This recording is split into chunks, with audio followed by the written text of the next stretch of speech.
Hello friends, आपके अपने YouTube channel MIM news bulletin में आपका हार्दिक स्वागत है। बिहार में 7वें चरण के शिक्षक बहाली के आरंभ होने में दो मुख्य जो बाधाएं हैं, दो मुख्य हर्डल्स हैं, वह भी अब छटती हुई और हटती हुई नज़र आ रही हैं। इस वीडियो में हम यही बात करेंगे कि नियुक्ति पत्र बांटने की जो तैयारी है वह अब विभागीय स्तर पर शुरू हो चुकी है।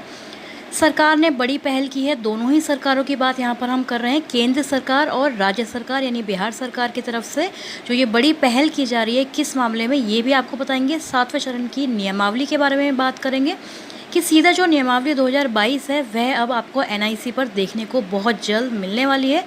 तो एक एक करके चलते हैं सारी अपडेट्स की तरफ। सबसे पहले आपको दिखाते हैं कि नियुक्ति पत्र बांटने की जो तैयारी है उसके लिए जवाब शिक्षा विभाग के द्वारा तैयार किया गया है। तो 7th फेज़ के शुरू होने में दो मुख्य बाधाएं हर्डल्स यही हैं। एक तो आप लोग जानते हैं कि छठे चरण के माध्यमिक और उच्च माध्यमिक शिक्षक नियोजन में जो एक कोर्ट केस बाधा बना हुआ है, जिसका हमने आपको स्टेटस भी टाइम टू टाइम बताया था। LPA 269 जो नंबर है उसका केस नंबर, तो वो बहुत बड़ी बाधा है, क्योंकि जब तक 6th फेज़ का ये सेकेंडरी और सीनियर सेकेंडरी का जो राउंड है वह ख़त्म नहीं होगा, 7th फेज़ शुरू नहीं कर पाएगी सरकार। तो इसके लिए आप लोग जानते हैं कि 3 नवंबर को सुनवाई पटना हाई कोर्ट में होनी है। इस माध्यमिक और उच्च माध्यमिक शिक्षक नियोजन में विशेष वर्षों में B.Ed करने वाले, विशेष वर्ष कौन से, यानी कि जिनका सत्र 2016 से 18 और 2017-19 रहा है, ऐसे अभ्यर्थियों की नियुक्ति पर रोक को शिथिल कराने पर मंथन जो है विभाग में किया जा रहा है। और शिक्षा विभाग हाई कोर्ट में होने वाली अगली सुनवाई में विशेष पक्ष अपना रखने वाला है, यानी कि IA फाइल करेगा शिक्षा विभाग कोर्ट में। तो इस मामले में न्यायिक परामर्श चल रहा है पूरे शिक्षा विभाग में। तो दरअसल छठे चरण का ये माध्यमिक शिक्षा नियोजन की अंतिम कवायद अब यही बची है, जिसके पूरा होते ही 6th फेज़ को क्लोज किया जाने वाला है। उल्लेखनीय है कि शिक्षा विभाग ने छठे चरण के माध्यमिक और उच्च माध्यमिक नियोजन में भागीदार उन B.Ed अभ्यर्थियों की नियुक्ति पर रोक लगा रखी है जिन्होंने सत्र 2016 और 17 में B.Ed परीक्षा उत्तीर्ण की थी। तो नियुक्ति पत्र बांटने की तैयारी जो है शिक्षा विभाग एक बार फिर से शुरू करेगा जब कोर्ट में IA फाइल होगा और 3 नवंबर को ये सुनवाई हो जाएगी। और सुनवाई में जो स्टे लगा हुआ है, जो स्थगन का ऑर्डर कोर्ट ने दिया था, क्योंकि पहले जो वकील थे, जो विभागीय जो लॉयर हैं, वह नहीं पहुंचे थे, तो लेकिन इस बार कोर्ट को भी जवाब देने के लिए शिक्षा विभाग पूरी तरह रेडी है। तो ये जो स्टे है इसको हटा दिया जाएगा और जो थोड़े ही अभ्यर्थी हैं 2016-17 के, केवल उनका नियुक्ति पत्र रोका गया था, उनको भी नियुक्ति पत्र वितरित करने की जो डेट है वह जल्द से जल्द आ जाएगी और उनको भी ये नियुक्ति पत्र देकर 6th फेज़ को वहीं के वहीं समाप्त कर दिया जाएगा। तो ये एक बहुत अच्छी खबर है कि जैसे जैसे ये साल ख़त्म हो रहा है तो तमाम जो बाधाएँ हैं 7वें चरण की बहाली में वह भी धीरे धीरे समाप्त हो रही हैं।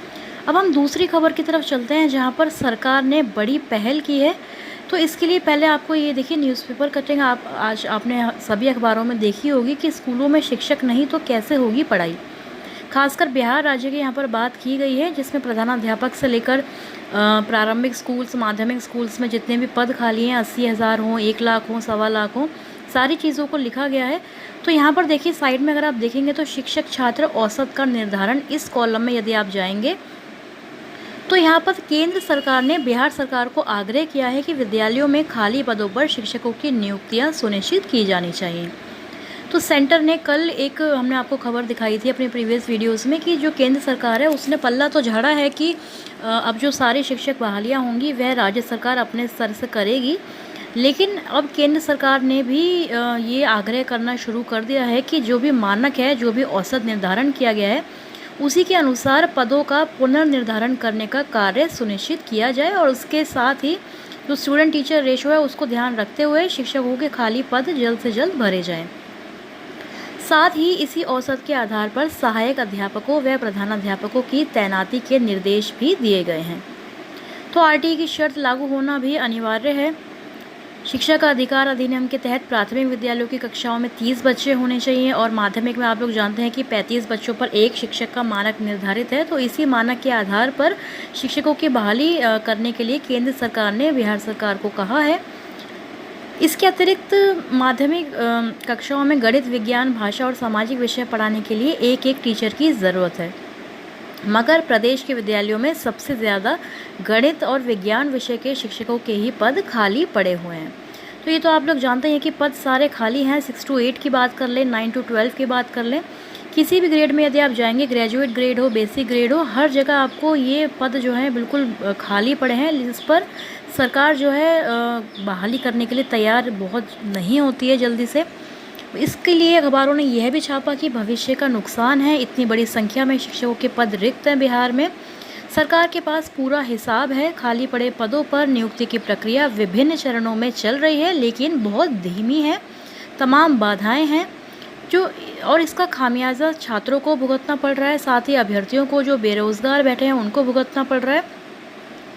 तो बच्चे स्कूल तो जाते हैं, लेकिन शिक्षक इतने कम हैं कि उनकी केवल हाजिरी बनाकर उनको वापस भेजना पड़ता है। बच्चे कुछ पढ़ें या फिर कुछ घंटे स्कूल में बिताकर केवल MDM यानी कि जो मध्याह्न भोजन है उसको खाकर घर लौट आते हैं।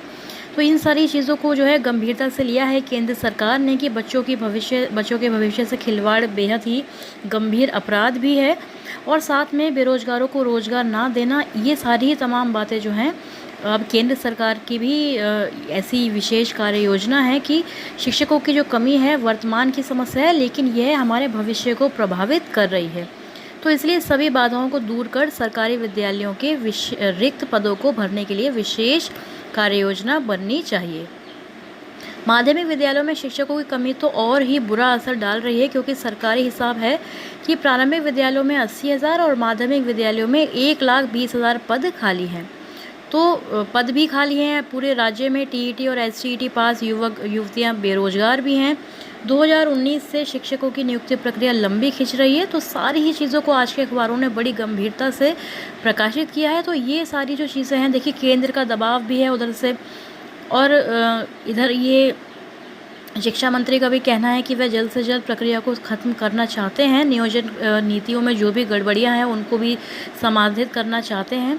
और नियमावली की यदि बात कर लें कि आप लोग कई बार पूछ रहे थे कि विज्ञप्ति आएगी तो नियमावली कब आएगी, तो देखिए कभी भी विज्ञापन जारी होगा उससे पहले ही नियमावली आपकी NIC पर आपको देखने को मिलेगी, और ये कभी भी जारी की जा सकती है। पहले भी मैंने आपको बताया था कि बिल्कुल रेडी है, इसका जो पूरा फॉर्मेट है बिल्कुल तैयार है, प्रारंभिक के लिए भी, माध्यमिक और उच्च माध्यमिक के लिए भी।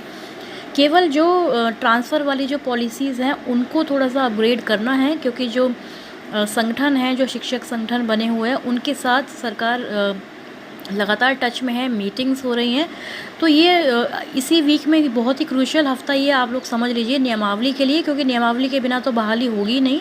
तो ये जो वीक है बहुत ही क्रूशियल है, क्योंकि इसके अगला जो सप्ताह निकलेगा वह है पूरा त्योहारों में, दिवाली और छठ पूजा में जाएगा। तो इसलिए इसी हफ्ते में यदि नियमावली, और कल आप लोग जानते हैं कि कैबिनेट मीटिंग भी है, तो उसी में यदि नियमावली सामने आ जाती है, ट्रांसफ़र यानी कि स्थानांतरण की जो पॉलिसीज़ हैं उनको अगर अपग्रेड करना है तो करके, तो बहुत अच्छा रहेगा। अगर नियमावली कल ही आ जाती है तो NIC पर आपको देखने को मिल सकती है। तो आगे भी 7वें चरण से संबंधित जो भी आपके सवाल होंगे आप कमेंट सेक्शन में हमसे पूछते रहिए, उनका हम समाधान करने की कोशिश करते रहेंगे अपने चैनल MIM न्यूज़ बुलेटिन पर।